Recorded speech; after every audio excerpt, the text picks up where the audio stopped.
Assalamualaikum warahmatullahi wabarakatuh. Halo para pembelajar hebat, kita berjumpa kembali lagi dalam materi pembelajaran yang kita cintai, yaitu belajar biologi. Semoga anak-anakku semua selalu dalam keadaan sehat dan bersemangat. Setiap hari kita makan dan minum, maka apa yang kita makan dan minum tersebut harus terserap dengan baik oleh tubuh, dan sisa-sisanya harus dikeluarkan melalui saluran-saluran khusus agar tidak membahayakan dan menimbulkan penyakit pada tubuh kita. Nah, agar tubuh tetap normal dan baik, apa saja ya yang dilakukan tubuh? Yuk kita pelajari lagi lebih dalam. Nah, materi yang akan kita pelajari hari ini yaitu sistem ekresi. Sistem ekresi tubuh manusia memiliki 3 sistem pengeluaran, yaitu defekasi, sekresi, dan ekresi itu sendiri. Nah, defekasi merupakan pengeluaran sisa pencernaan makanan. Sedangkan sekresi yaitu pengeluaran getah yang masih dibutuhkan oleh tubuh, misalnya hormon dan enzim. Lalu ekresi yaitu pengeluaran sisa-sisa metabolisme tubuh. Pada kesempatan ini kita akan mempelajari tentang ekresi. Sistem ekresi adalah proses pengeluaran sisa metabolisme dari dalam tubuh. Nah, sistem ekresi terdiri dari 4 organ, yaitu ada kulit, ada paru-paru, ada hati, dan juga ada ginjal.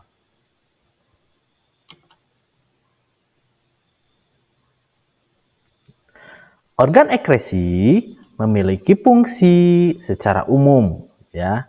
Organ ekresi yang pertama yaitu ginjal. Ginjal memiliki fungsi utama adalah menyaring senyawa racun dari darah.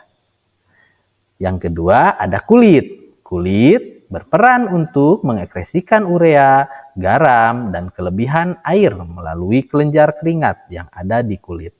Ketiga, yaitu hati. Hati berperan untuk membuang urea, pigmen, empedu, dan juga racun. Hati merupakan kelenjar terbesar dalam tubuh dan merupakan kelenjar detoksifikasi. Yang keempat, yaitu paru-paru.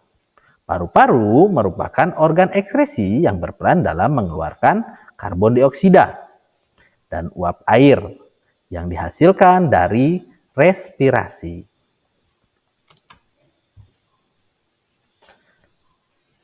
Nah, selanjutnya kita akan mengenal lebih jauh lagi mengenai ginjal.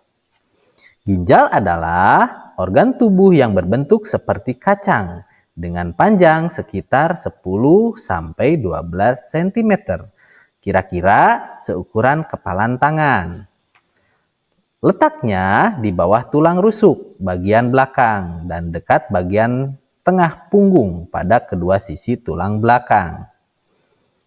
Ginjal tugas utamanya adalah menyaring darah. Ginjal tugas utamanya adalah menyaring darah.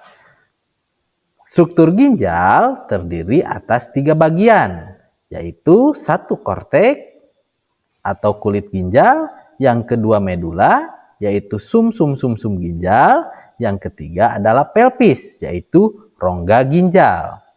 Ginjal tersusun dari jutaan nefron. 1 nefron tersusun dari 1 badan Malpighi yang terdiri atas glomerulus dan kapsul Bowman. Yang kedua adalah tubulus atau saluran, terdiri atas tubulus contortus proximalis, lengkung Henle, dan tubulus contortus distal, dan tubulus collectivus. Struktur ginjal. Nah, demikian struktur dari ginjal. Selanjutnya, proses yang terjadi pada ginjal yaitu proses pembentukan urin. Pada pembentukan urin itu terbagi menjadi 3 tahap. Tahapan yang pertama yaitu filtrasi.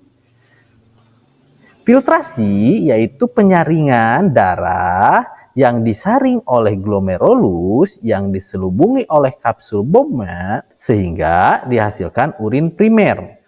Filtrasi glomerulus yang masih mengandung air, asam amino, glukosa, garam-garam, ion anorganik, urea, asam urat, dan kreatin, urin primer kemudian masuk ke tubulus kontrotus proksimal. Tahap yang kedua yaitu reabsorpsi. Reabsorpsi merupakan penyerapan kembali zat-zat yang masih dibutuhkan tubuh, misalnya asam amino, glukosa, vitamin, air, NaCl yang berlangsung di tubulus kontrotus proksimal. Selanjutnya, penyerapan kembali pada tubulus kontrotus distal dan juga lengkung Hendel. Hasilnya berupa urin sekunder yang tidak mengandung asam amino, glukosa, dan juga vitamin. Tahap yang ketiga pada pembentukan urin ini yaitu augmentasi. Augmentasi yaitu penambahan zat-zat yang tidak dibutuhkan oleh tubuh yang terjadi di tubulus kontrotus proksimal, juga lengkung Hendel, dan tubulus kontrotus distal. Misalnya, urea dan H+ hasilnya berupa urin tersier atau urin sebenarnya. Urin tersier akan masuk ke pelvis ginjal melalui tubulus kolektivus, selanjutnya melalui ureter dan ditampung di fasika urinaria atau kandung kemih.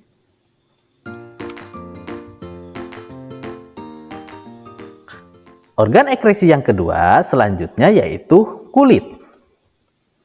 Kulit atau istilah lainnya adalah integumen, berperan untuk mengekskresikan urea, garam, dan kelebihan air melalui kelenjar keringat yang ada di kulit. Keringat manusia terdiri dari air, garam, terutama garam dapur yaitu NaCl, sisa metabolisme sel, urea, serta asam.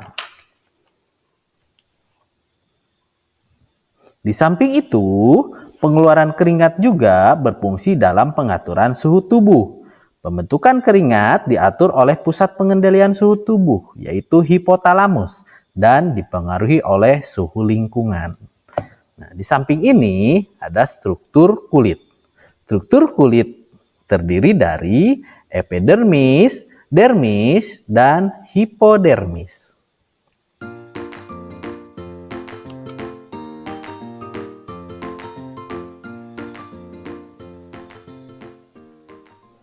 Kulit terdiri dari dua bagian, yaitu epidermis adalah lapisan terluar kulit dan terutama tersusun atas sel-sel epitelial mati.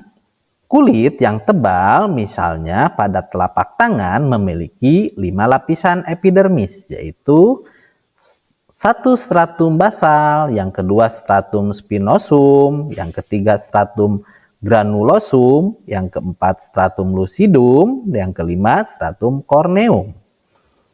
Bagian yang kedua yaitu dermis.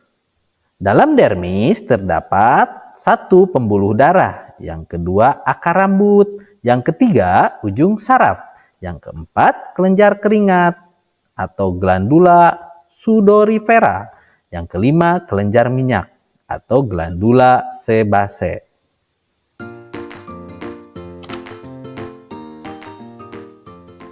Selanjutnya yaitu organ ekskresi yang ketiga yaitu hati. Hati berperan untuk membuang urea, pigmen, empedu, dan juga racun. Hati merupakan kelenjar terbesar dalam tubuh dan merupakan kelenjar detoksifikasi. Hati mengekskresikan 1/2 liter empedu setiap hari. Empedu berupa cairan hijau, kebiruan, berasa pahit dengan pH sekitar 7 sampai 7,6 yang mengandung kolesterol, garam mineral, garam empedu, serta zat warna empedu berupa bilirubin dan biliverdin. Fungsi hati sebagai alat ekskresi adalah: 1. Memecah hemoglobin dari eritrosit yang sudah tua menjadi hemin, zat besi, dan globin. Hemin dirombak menjadi bilirubin dan biliverdin yang akan diubah menjadi urobilin yang digunakan untuk mewarnai urin. Yang kedua, mengubah amonia, sisa metabolisme protein yang bersifat racun, menjadi urea yang selanjutnya dibuang bersama urin. Di samping ini terdapat struktur hati. Hati terbagi menjadi 2 bagian, yaitu lobus kanan dan lobus kiri. Dan di bawah ada kantong empedu. Lalu dari 2 bagian itu dipisahkan oleh ligamen. Ligamen di sini terdiri dari 3 bagian ligamen yang memisahkan dari kedua lobus hati.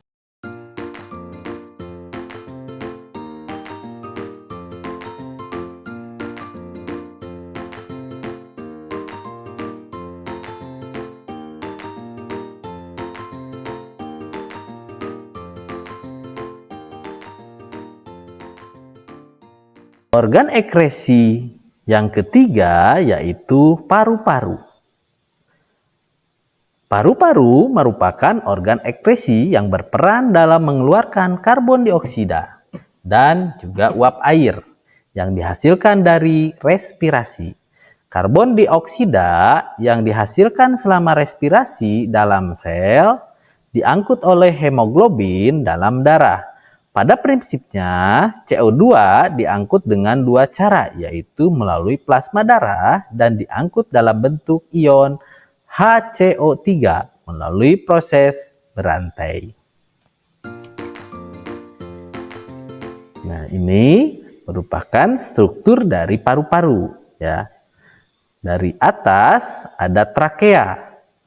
Lalu trakea bercabang yang disebut dengan bronkus. Lalu bronkus bercabang kembali menjadi cabang-cabang yang lebih kecil yang disebut dengan bronkiolus. Dan bronkiolus di ujungnya terdapat kantung-kantung udara yang disebut dengan alveolus.